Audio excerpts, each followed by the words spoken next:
jërë ngeen jëf xëy na Khalifa Sall ci feetuk indépendance gi danañu ko libéré féexal ko bàyyi ko mu dellu càlleen ci ay mbokkam l'observateur moom gëm na loolu ubbil yéenekaay bi muy moom Khalifa Ababacar Sall di daafam ba woon Bay Touré ñu bokku leen teg loxo ci coowal caisse d'avance ba woon ca mairie bu Ndakaaru seeni tur ma nga ca liste prisonnier ba ñu jox président Macky Sall ngir mu war leen ak gracier ci feetuk indépendance gi l'observateur nañu Macky Sall moo ne woon Serigne Bassirou Mbacké Abdou Khadre waxal ma Serigne Mountakha Mbacké Bassirou ne ko Bay Touré dinañu ko gracier ci 4 avril bi yéenekaay bi nañu li yëngaloon président Macky Sall ba taxoon mu jëloon dogal boobee moo di Serigne Mountakha Mbacké Bassirou booba toogagul ci xilaafa gi dafa demoon ca kasu bu Rëbës seeti woon Bay Touré ndax El Hadj Touré mi jur Bay Touré dafa jege lool njabootug Serigne Touba gi màggal gi ñu koy defal at mu nekk ci ab dëkkam moom El Hadj Touré ku ma sa doon xalifa général des Mourides rek teewe nga ko ndajam investiture bu président Macky Sall gi ñu war a amal suba Le Quotidien nee nañu ñi yëglu ñëpp ngir bëgg caa teew bu ñu ca teewee manees na ne guddéet lay doon ndajam investiture di am invité yu ñu toll lépp ñaar fukki njiit réew ñoo nga leen cay xaar délégation yu bari it yëglu nañu ngir bëgg a fekkee yëf yi service protocole bu état bu Sénégal bu ñu moytuwul mbiri dana leen ëppi loxo ndax ñoo ngi wax juróom fukki délégation ak ñett la Sénégal nañu gan ña ñuy séentu ci ndajam investiture mu di prestation bu président Macky Sall toll nañu ci fukki njiit réew ak juróom-ñeent ñetti premier ministre ak juróom fukki délégation ak ñett te xewi naroota sedd ne bu weesoo la ñu war a def ca jam ñaajo bu ñu ca jugee danañu daji fii ci Ndakaaru ca boori palais de la République ngir feetu ko démb rek lu ëpp ñetti téeméeri responsable yu mouvance présidentielle bi daje nañu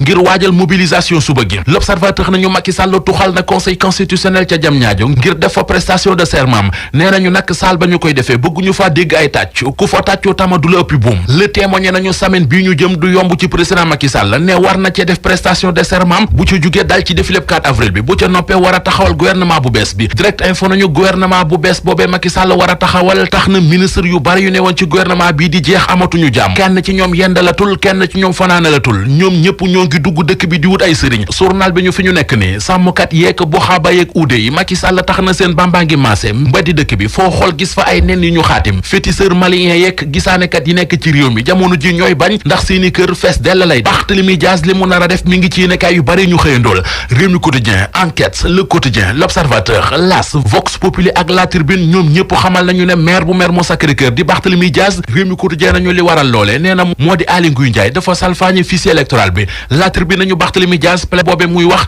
du ko yemal rekk ci Aly Ngouille Ndiaye ne bépp kilifa boo xam ne sa loxo laale na ci organisation élection présidentielle yi woon 24 février Barthélémy Dias nee na dana la plainte ndax dañu caa jalgati ba seen xol sedd Vox Populi nañu ñi mu gën a yabu ci seenu mbojj nag moom Barthélémy Dias ñoo di Aly Ngouille Ndiaye ministre intérieur directeur autonomisation fichier ak directeur général des élections moom Barthélémy Dias ni ñu ci xët mu njëkk Vox Populi fii ci Sénégal ñi ñu jiite dafa bari ay sàcc ak i tirisakat ci biir l'Observateur mu ne ñu fa boo demee fu mel ne ca Agnam wooteeloo nañu ba wooteeloo xar yi ak bëy yi ngir bëgg Macky Sall gagné manka gagné wala jalgati libération nañu en tout cas am na lu ci am ca Bimao mu di banque des institutions mutualistes d'Afrique de l'Ouest fukki milliards ak juróom-ñaar ñoo fa réer mër kenn xamul fu mu jaar directeur général bu Bimao yéenekaay bi di libération nañu au lieu mu seet nu muy def ba jotaat ci xaalis boobee mu lebal ay boromi tur ak boromi daraja yu nekk ci dëkk bi def recouvrement bi defu ko la mu def moo di juróom-ñeenti nit ya doon jéebaane yàq ak gundaandaat ak balaxal mbaadaa ga am ca Bimao ñoom la dajale dàq leen ndax nee na kër ga di Bimao amatul xaalis bu mu leen fayee coow la ci écurie Fass kañ lay fay sunu lamb nee nañu Tigre de Fass ba woon Moustapha Guèye